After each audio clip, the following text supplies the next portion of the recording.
Bonjour, c'est Anaël. Aujourd'hui, je vais vous parler de communauté d'auteurs. Alors forcément, je vais le faire sous l'angle des communautés que moi j'anime, mais je vais aussi vous parler des communautés auxquelles j'ai participé et comment elles ont aidé à façonner l'auteur que je suis devenu. Comment une communauté, c'est quelque chose qui nous porte et qui nous soutient. Donc évidemment, je serais ravi de vous accueillir dans ma communauté, mais en même temps, vous allez voir que dans cet épisode, je parle de toutes les communautés d'auteurs en général. Alors qu'est-ce que j'entends par une communauté d'auteurs? C'est un groupe de gens qui donnent une place importante à leur écriture. Par importante, j'entends aussi importante que ce que vous donnez. Parce qu'on va le voir, le but de la communauté, c'est de vous encourager dans votre démarche, de vous soutenir dans votre démarche en normalisant ce que vous faites. Beaucoup de personnes qui écrivent de manière isolée, c'est-à-dire sans avoir autour d'eux d'autres gens qui écrivent, d'autres gens qui donnent de la place et de l'importance et de l'énergie dans leur écriture, se sentent bizarres, étranges.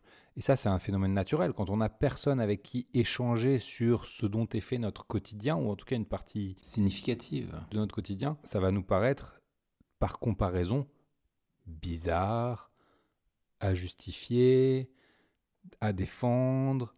On va pas trop savoir quels arguments donner, parce que si personne d'autre ne le fait, est-ce que nous on a raison de le faire? Il y a tout un truc qui peut se mettre en place mentalement de résistance, de blocage, d'auto-jugement qui n'est pas porteur, qui n'est pas bénéfique. Le premier bénéfice de s'entourer de gens qui font les mêmes activités que nous, c'est que du coup on a quelqu'un à qui en parler. On a quelqu'un à qui poser des questions, on a quelqu'un à qui faire part de nos doutes, de nos interrogations, de notre cheminement, avec qui s'enthousiasmer pour nos projets. On a des gens avec qui parler technique, on a des gens qui peuvent nous aider à réfléchir à ce qu'on veut produire, à nos personnages, à nos intrigues, à l'univers qu'on développe, aux thématiques qui sont récurrentes chez nous. On peut échanger des services comme des lectures, on peut avoir des temps comme ça de discussion, simplement même autour d'un café, dire bah tiens, cette semaine j'ai écrit pas mal et toi, mince, en ce moment non, moi j'écris pas trop, mais t'inquiète, moi c'était la semaine dernière. Le fait de pouvoir en parler et le fait de pouvoir en parler à quelqu'un qui peut le comprendre, parce qu'il le vit aussi, c'est ça la clé, hein.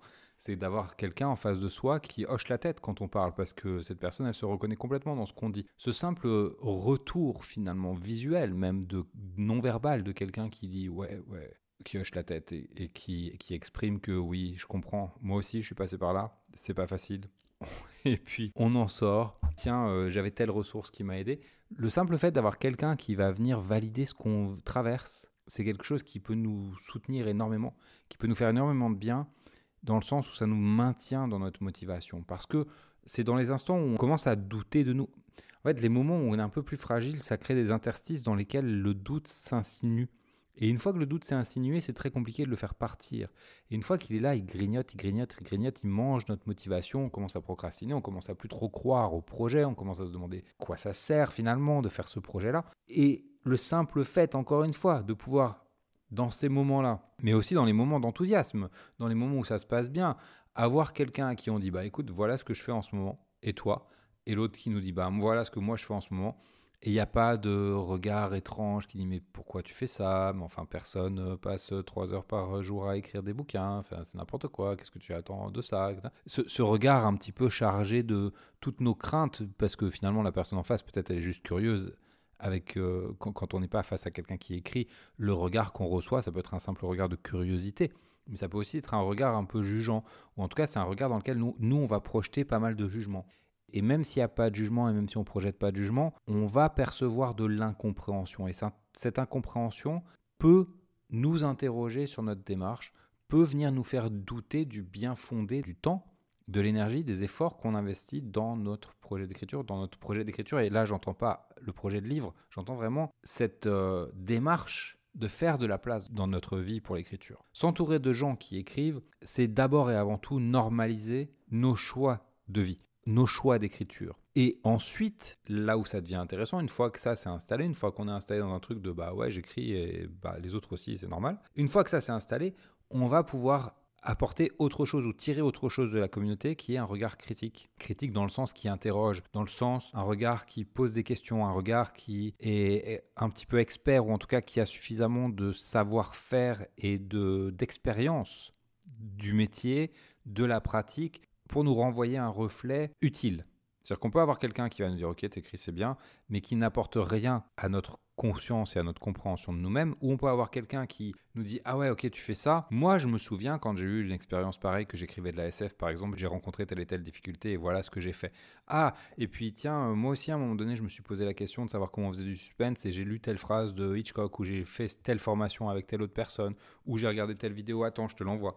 Le simple fait de pouvoir échanger sur un langage commun, sur des problématiques communes, c'est quelque chose qui va sur la durée construire notre compétence, construire notre confiance. Et notre confiance, c'est pas simplement la confiance dans notre capacité à faire, c'est aussi notre confiance dans notre capacité à être soutenu. Et être soutenu, ça veut dire que si j'ai un doute sur un aspect de mon projet, je sais à qui en parler parce que je sais que j'ai quelqu'un qui va être capable non pas seulement de m'écouter parler tout seul, mais de me renvoyer la balle et de me renvoyer des questions qui vont m'aider à avancer.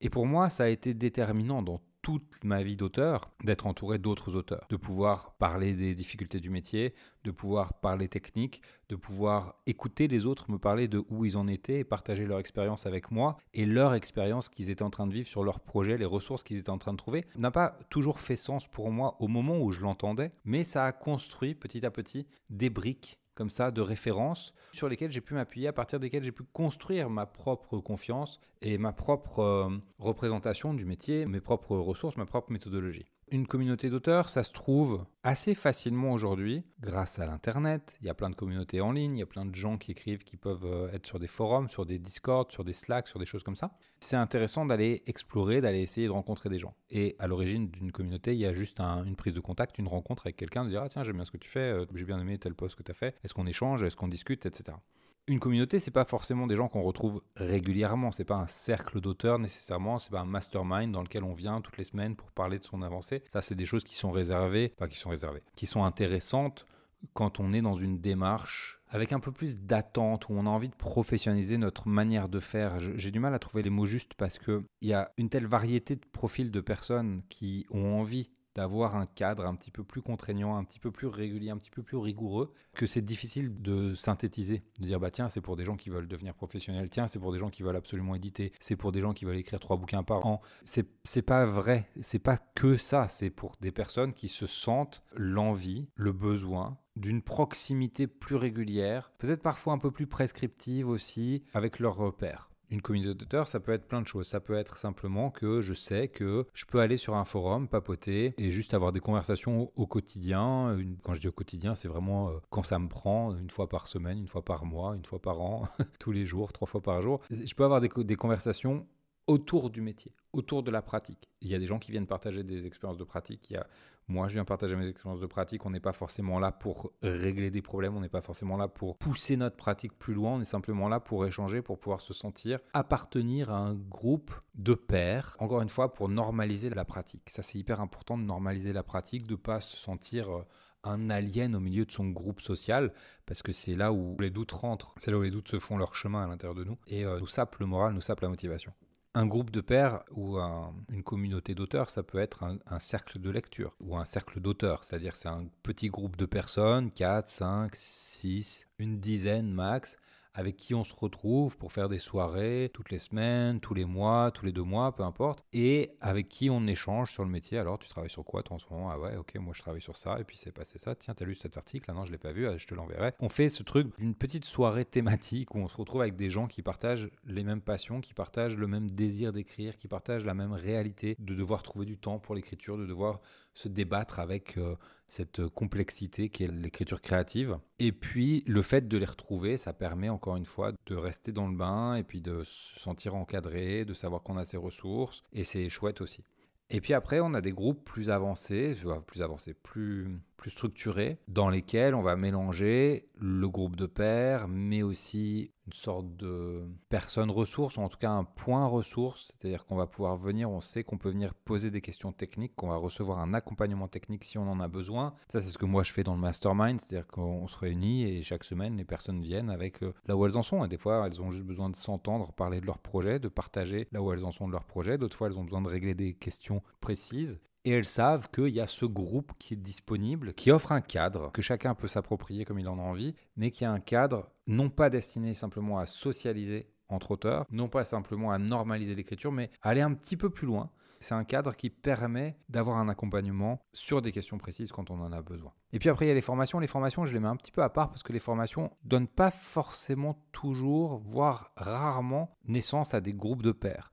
La formation, c'est un truc un peu individuel quand même, où on vient pour construire sa compétence, on vient avec un objectif très clair en tête, on n'est pas là pour se faire des potes, on n'est pas là non plus pour papoter, on est là pour acquérir des connaissances et ça représente une telle difficulté parce qu'il faut s'ouvrir à de nouveaux concepts, il faut les intégrer à nos représentations existantes, il faut ajuster nos méthodologies, ajuster nos manières de faire. La formation, ça demande déjà une attention particulière. Si en plus de ça, il faut discuter avec les autres, on va le faire bien sûr, mais ce n'est pas l'objet principal. La communauté, c'est un truc qui est vraiment à part, qui peut naître d'une formation, mais la plupart des gens, d'après mon expérience, la plupart des gens qui viennent en formation viennent avec l'objectif d'apprendre quelque chose. Ils ne viennent pas avec l'objectif de constituer un groupe de pairs. C'est pour ça que moi j'aime bien le format que j'ai créé avec le Mastermind. Alors forcément, je l'ai créé donc je l'aime bien, mais j'ai mis longtemps à trouver la forme que je voulais, qui mêle des ressources techniques très précises et ce côté communauté. La communauté, elle est essentielle pour moi et je vois même le résultat pour les personnes qui y participent. La communauté, elle sert de socle, elle sert de QG. On y revient quand on en a besoin. Si je prends une métaphore, on part en exploration, on va faire nos projets dans notre coin et quand on a besoin, hop, on sait qu'on peut revenir à la base, qu'on va retrouver des gens qui vont être là pour nous accueillir, qui vont être contents de nous voir, qui vont être contents de partager avec nous, d'écouter ce qu'on a vécu et tout le monde va en bénéficier. On a cette espèce de mélange entre on est là pour apprendre, on est là pour repousser les frontières de ce qu'on est capable de faire en tant qu'auteur. On est là pour se donner des objectifs un petit peu ambitieux, un petit peu audacieux, pour réaliser des projets, pour avoir des personnes qui vont aussi se porter garantes de nos projets. C'est-à-dire que quand on vient dans un groupe comme ça et qu'on dit « je suis en train de bosser là-dessus », quand on vient dans un groupe de mastermind, et qu'on dit « je suis en train de bosser sur tel projet », les autres l'entendent et les autres viennent nous interroger après régulièrement, dire « t'en es où de ce projet, qu'est-ce qui devient ?» Et cette simple dynamique-là, sans qu'elle soit contraignante, parce que personne va taper sur les doigts de personne si le projet n'avance pas. On pose vraiment la question avec beaucoup de bienveillance et de curiosité. Le simple fait d'avoir ce cadre, ça nous aide aussi à garder le cap. À des moments où, si on est seul, on va dire c'est dur, j'y arrive pas, je vais laisser tomber, je vais travailler sur autre chose. Le groupe nous ramène aussi à nos engagements créatifs, à nos envies créatives. Parce que quand on se lance sur un projet, on s'engage sur ce projet, c'est pas toujours facile, on sait que le chemin va pas être facile, mais plus on avance, plus on peut oublier pourquoi le projet était là. Ça devient à un moment donné un truc qu'on fait, parce qu'on a pris l'habitude de le faire, parce qu'à un moment donné, ça nous a pris, on a dit qu'on allait développer ce truc-là. Le fait d'avoir quelqu'un, d'avoir un groupe qui vient nous dire dans des moments où on a pu oublier pourquoi on était sur ce chemin-là, qui peut nous rappeler, tiens, mais tu te rappelles que tu bossais là-dessus et puis tu étais hyper motivé la dernière fois que tu en as parlé, ça peut aussi nous reconnecter au projet. Pour moi, et j'ai été dans plein de groupes, ce sont des groupes de créatifs, pas forcément des auteurs, des groupes de scénaristes quand j'étais scénariste, des groupes d'auteurs, des groupes soit en tant que participant, soit en tant que coach, soit en tant qu'instigateur du groupe. À chaque fois, j'ai appris quelque chose, à chaque fois, ça m'a apporté et je me suis senti plus fort et plus solide dans ma démarche grâce à la présence des autres. Ça, je crois que c'est quelque chose qu'on a tendance à oublier parce que l'écriture, c'est un métier qui est très solitaire, c'est une pratique qui est très solitaire. On se retrouve facilement isolé et cet isolement tue beaucoup de projets. Il nuit beaucoup à la continuité des projets, il nuit beaucoup à la régularité de la pratique. Le fait de simplement pouvoir se dire, je continue à parler d'écriture et je reste dans l'écriture même si je ne suis pas en train de taper sur mon clavier. Quand je suis en train de parler avec d'autres auteurs, je suis dans l'écriture, je suis dans la démarche de l'écriture, je suis dans la pratique de l'écriture. J'y suis différemment, j'y suis avec un éclairage nouveau, j'y suis pour gagner un éclairage nouveau, j'y suis pour réfléchir au fond de ce que je suis en train de faire, j'y suis pour réfléchir à la forme, pour clarifier mes intentions. Tout ça, ça nourrit les projets. Il ne faut pas croire qu'écrire, c'est simplement être en train de poser des mots sur le papier, ou être en train de structurer des intrigues ou de construire des personnages. C'est aussi parler du métier. C'est aussi écouter les autres parler de leurs projets, parce que c'est cet ensemble-là qui nous fait grandir et qui ouvre nos perspectives d'auteur, qui nous rappelle ce qui est possible, qui nous rappelle que c'est normal d'écrire, qui nous rappelle que même si on a l'impression de travailler beaucoup, il y a toujours des gens qui travaillent plus que nous. Même si on a l'impression de ne pas travailler du tout, il y a toujours des gens qui passent par ces phases-là et qui repartent après. Ça nous permet de reprendre de la distance par rapport au jugement qu'on a intégré sur nous-mêmes. Et je trouve que c'est hyper important. Et je voulais faire cet épisode pour vous encourager tous à trouver votre communauté. Et c'est pas forcément un groupe, ça peut être plein de petits groupes. Moi, j'ai toujours été dans plein de petits groupes différents parce que je trouve que la diversité de ces groupes était hyper importante pour moi et hyper enrichissante. Donc moi, je propose le mastermind, mais évidemment, il y a plein d'autres manières de trouver sa communauté et de profiter de l'apport de nos pairs. Je crois que c'est quelque chose qui est déterminant dans l'épanouissement qu'on peut tirer de notre travail d'auteur. Je m'arrête là. Je vous souhaite une très bonne journée. Merci d'avoir écouté. Ciao!